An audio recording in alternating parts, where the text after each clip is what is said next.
नमस्कार दोस्तों, आज की वीडियो को आगे बढ़ाने से पहले मैं आपके सामने आज की वीडियो से संबंधित दो सवाल पूछना चाहता हूं, जो आपने वीडियो के थंबनेल और टाइटल से अभी तक सोच भी लिया हो।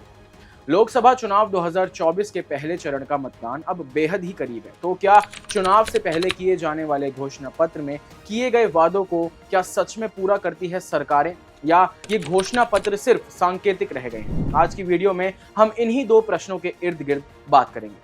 सत्ताधिकारी पार्टी यानी बीजेपी ने अभी तक अपना चुनावी घोषणा पत्र नहीं दिया है, वहीं दूसरी सबसे अहम पार्टी कांग्रेस ने घोषणा पत्र का ऐलान कर दिया है। कांग्रेस ने अपने चुनावी घोषणा पत्र में क्या कुछ कहा, आइए सुनते हैं। युवा न्याय, किसान न्याय, नारी न्याय, श्रमिक न्याय और हिस्सेदारी न्याय की घोषणा की गई थी। जहां कहीं भी हम गए, इन न्याय की बात हमने करी थी और इसकी गारंटी भी हमने दी है। और जो बाकी हिंदुस्तान चाहता है वो इस मैनिफेस्टो में है। अभी सबसे ताजा घोषणा पत्र समाजवादी पार्टी ने दिया है, जो 10 अप्रैल को आया है। आइए सुनते हैं क्या कुछ कहा है समाजवादी प्रमुख अखिलेश यादव ने। अग्निवीर नीति को समाप्त किया जाएगा। सशस्त्र बलों में नियमित भर्ती एक बार फिर से शुरू की जाने का काम होगा। महिलाओं के खिलाफ अपराध के लिए जीरो टॉलरेंस एवं देशव्यापी हेल्पलाइन कैसे उपलब्ध हो उनको, उसके लिए काम करेंगे। किसान कल्याण को लेकर के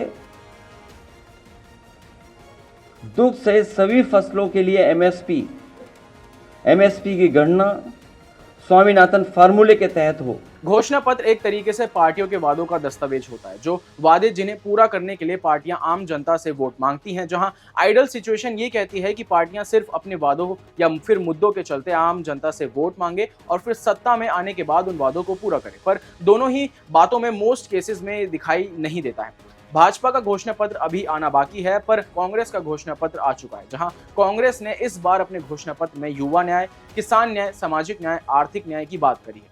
इसके अलावा पार्टी ने गरीबों, किसानों और महिलाओं के लिए सत्ता में आने पर तमाम बड़े वादों की घोषणा गारंटी के रूप में करी है। यहाँ देखने वाली बात यह है कि कांग्रेस हमेशा से कहती आई है कि पार्टी का मुद्दा हमेशा से ही बेरोजगारी, महंगाई और भ्रष्टाचार रहा है, लेकिन इस घोषणा पत्र में इस बात को कितनी इंपॉर्टेंस दी गई है, आइए इसका विश्लेषण कर लेते हैं। अब इस बात से यह अनुमान लगाया जा सकता है कि 15,000 से भी ज्यादा शब्दों वाले घोषणा पत्र में एम्प्लॉयमेंट, अनएम्प्लॉयमेंट सिर्फ और सिर्फ 29 बार बोला गया है। वही इन्फ्लेशन यानी महंगाई शब्द सिर्फ 4 बार और करप्शन या एंटी करप्शन शब्द पूरे घोषणा पत्र में सिर्फ 4 जगह पर है, और किसान जैसे शब्द सिर्फ 27 बार। आपको बता दें, 2004 में बनी यूपीए 1 में कांग्रेस के चुनावी घोषणा पत्र में 46% अपने वादों को पूरा किया है, और वहीं यूपीए 2 में यह आंकड़ा बढ़ के 64% हो गया। आइए अब बात करते हैं एनडीए की। तो 2014 में बनी एनडीए सरकार ने चुनावी घोषणा पत्र में किए गए वादों को 71% पूरा किया है। अब आपको बता देते हैं कि इस बार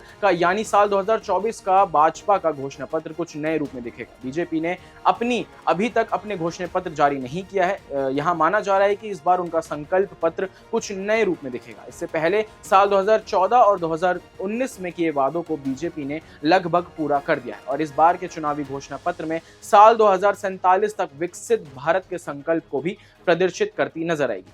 अभी हाल ही में यूपी में प्रमुख ओपोजिशन पार्टी कही जाने वाली समाजवादी पार्टी के घोषणा पत्र पर भी एक नजर डालें तो विजन डॉक्यूमेंट 2024 के नाम से जारी घोषणा पत्र को अखिलेश यादव ने जनता का मांग पत्र हमारा अधिकार नाम दिया है। अखिलेश यादव ने कहा कि सपा की कोशिश रही कि जिन लोगों ने सुझाव दिए उन सभी को विजन डॉक्यूमेंट में शामिल किया गया है।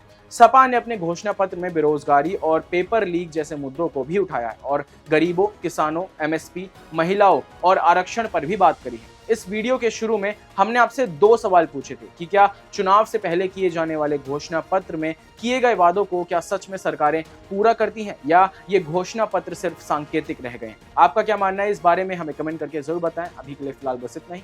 मुझे दीजिए इजाजत। देखते रहिए क्लिक इंडिया। धन्यवाद।